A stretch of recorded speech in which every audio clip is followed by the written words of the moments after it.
आज के समय में हर घर में बीपी का कोई ना कोई मरीज जरूर मिल जाएगा। अगर इंडिया की बात करें तो लगभग वयस्कों की 25 से 30% जनसंख्या बीपी की समस्या से जूझ रही है। और ये मरीज जब डॉक्टर के पास जाते हैं तो उनका पहला सवाल यही होता है कि क्या बीपी की दवा पूरी ज़िंदगी खानी पड़ेगी। नमस्कार मित्रों, मैं डॉक्टर विष्णु स्वरूप। इस वीडियो के माध्यम से हम चर्चा करेंगे कि क्या बीपी की दवा पूरी ज़िंदगी खानी पड़ती है, ये झूठ है या सच।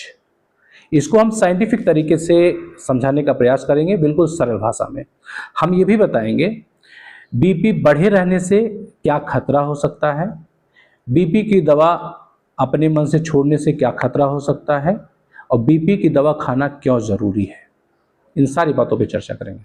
जैसा कि मैंने अभी बताया कि भारत की जो वयस्क जनसंख्या है उसमें 25 से 30% लोग बीपी की समस्या से जूझ रहे हैं। उनमें भी आधे ही ऐसे हैं जो अपना बीपी कंट्रोल रखते हैं दवाओं के माध्यम से या किन्हीं अन्य तरीकों से।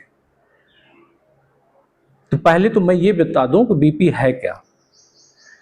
जब हार्ट ब्लड को पंप करता है विभिन्न अंगों में पहुंचाने के लिए आर्टरीज के माध्यम से, तो पंप करने पर एक प्रेशर जनरेट होता है आर्टरीज के ऊपर।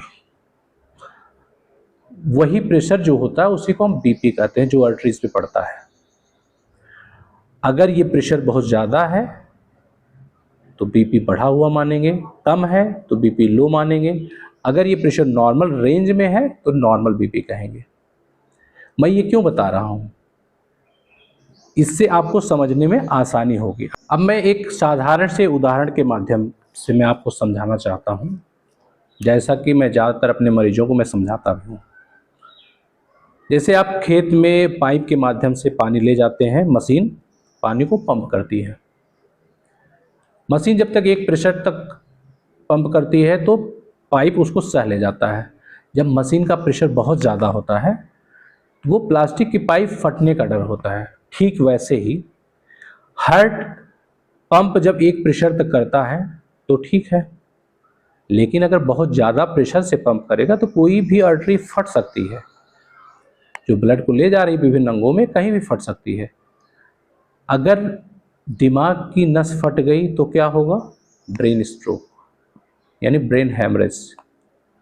तो इसके क्या कॉन्सिक्वेंसेस हैं वो आप अच्छी तरह जानते हैं। वैसे ही अगर लगातार बीपी बढ़ा रहा तो हार्ट अटैक की संभावनाएं बढ़ जाती हैं। और तो और लगातार बीपी बढ़ने से आपकी आँखों पर हाइपरटेंसिव रेटिनोपैथी, आपकी किडनी पर हाइपरटेंसिव नेफ्रोपैथी, साथ साथ में किडनी फेल होने का डर बहुत बढ़ जाता है। अब हम बात करेंगे बीपी की दवा ज़्यादातर मरीजों को पूरी ज़िंदगी क्यों खानी पड़ती है। देखिए, बीपी की दवा जो मैंने अभी बताया, बीपी बढ़ने से क्या क्या दिक्कतें आ रही हैं, उसी को कंट्रोल करने के लिए, वो दिक्कतें ना आए के लिए खानी पड़ती है, ताकि बीपी आपका नॉर्मल रहे और ये दिक्कतें ना आए आपको। बीपी की जो दवाएं होती हैं बीपी को ज़्यादातर कंट्रोल करती हैं, ना कि क्योर, यानी कि पूरी तरह से ठीक नहीं करती हैं। वो बीपी को आपको नॉर्मल करती हैं ताकि आपको ये दिक्कतें भविष्य में ना आए। अब हम बात करेंगे क्या बीपी की दवा हम मरीजों में बंद कर सकते हैं। तो मेरा पहला जवाब यही होगा कि नहीं, लेकिन कुछ मरीजों में दवा का डोज डॉक्टर की सलाह से कम किया जा सकता है। बहुत ही रेयर मरीजों में दवा बंद की जा सकती है डॉक्टर की सलाह से, लेकिन वे मरीज जो बहुत संयमित जीवन जीते हैं और जो अपने लाइफ स्टाइल को पूरी तरह से बदल देते हैं, उन लोगों में दवा बंद करने की संभावनाएं रहती हैं। लेकिन दवा अचानक बंद करने से बीपी एकाएक बढ़ना शुरू करेगा। तो जो मैंने खतरा बताया, बीपी बढ़ेगा, हार्ट अटैक की संभावनाएं बढ़ेंगी, ब्रेन स्ट्रोक की संभावनाएं बढ़ेंगी, तो इसलिए अपने मन से कभी भी बीपी की दवा बंद ना करें।